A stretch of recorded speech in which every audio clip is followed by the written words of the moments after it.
বিসমিল্লাহির রহমানির রহিম। আজকে আবারও বীজ দিতে চলে এসেছি। দেখতে পাচ্ছেন আমার বাগানে, তো দেখতে পাচ্ছেন আমি সুন্দর করে বীজ দিচ্ছি একটি গাছে, কাটিমন গাছে। তার পাশে কলার গাছ দেখতে পাচ্ছেন, তার পাশে কলার গাছ।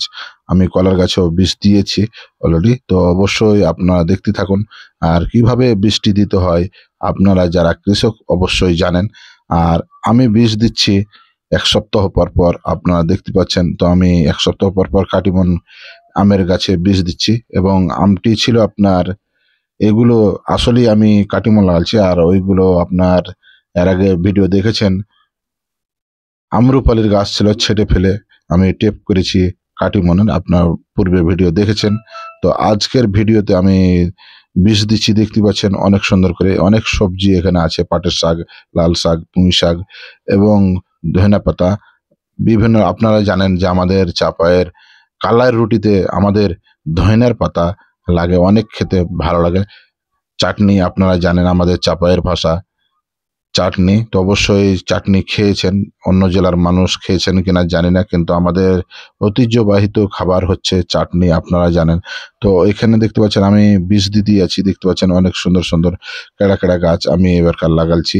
তো মহা বীজ দিচ্ছি আমি, এখানে পোকা লেগে যাচ্ছে অনেক, তো মহা লাগবে না। আর এবং আপনার বিষ দিলে, আপনার রেগুলার ভাবে যদি আপনি বিষ দিতে পারেন, তাহলে পোকা থেকে আপনি বঞ্চিত থাকবেন, গাছটি আপনার ভালো থাকবে।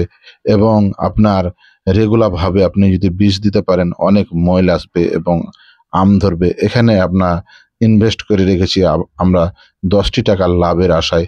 প্রতিটা কৃষক আমরা লাভের আশায় চাষা খাটে, একটি ভাষা আছে, তো লাভের আশায় চাষা খাটছি আমরা সবাই। তো দেখতে পাচ্ছেন আমিও অনেক কষ্ট করছি, আমি চেষ্টা করছি যে এখান থেকে 10টি টাকা আমি পাবো। আপনারা দোয়া করবেন অবশ্যই আমার জন্য, আর প্রতিটা কৃষকের জন্য সবাই দোয়া করবেন, যেন দ্রুত আমাদের চাঁপাইনবাবগঞ্জ জেলার কৃষক এগিয়ে যায়। এখানে দেখতে পাচ্ছেন পাটের শাক, লাল শাক, পুঁই শাক এবং ধনেপাতা পাতা, বিভিন্ন রকমের এখানে আছে শাক, এবং পাটের শাক, কদমে, বিভিন্ন রকমের এখানে শাক সবজি আমরা করছি, দেখতে পাচ্ছেন। তো আমি এখন বর্তমানে বীজ দিচ্ছি, আপনারা দেখতে পাচ্ছেন রোডের পাশে, দেখতে পাচ্ছেন রোড দিয়ে অনেক কিছু যাচ্ছে এবং মোটরসাইকেল যাচ্ছে, যাচ্ছে। যাই হোক, রোডের পাশে আমি বীজ দিতে লেগেছি। তো রোডের পাশে আপনারা এরকম ভাবে কে কে বীজ দিয়েছেন অবশ্যই কমেন্টের মাধ্যমে জানাবেন। আর এই ভিডিওটি আপনারা অবশ্যই দেশের বাইরে থেকে যারা দেখছেন অবশ্যই একটু শেয়ার করবেন এবং আমার পাশে থাকবেন। আর আমাদের বাংলাদেশের মানুষ যারা দেখছেন অবশ্যই কৃষকের পাশে থাকবেন, এই ভিডিওটি অন্যজনকে দেখার সুযোগ করে দিবেন।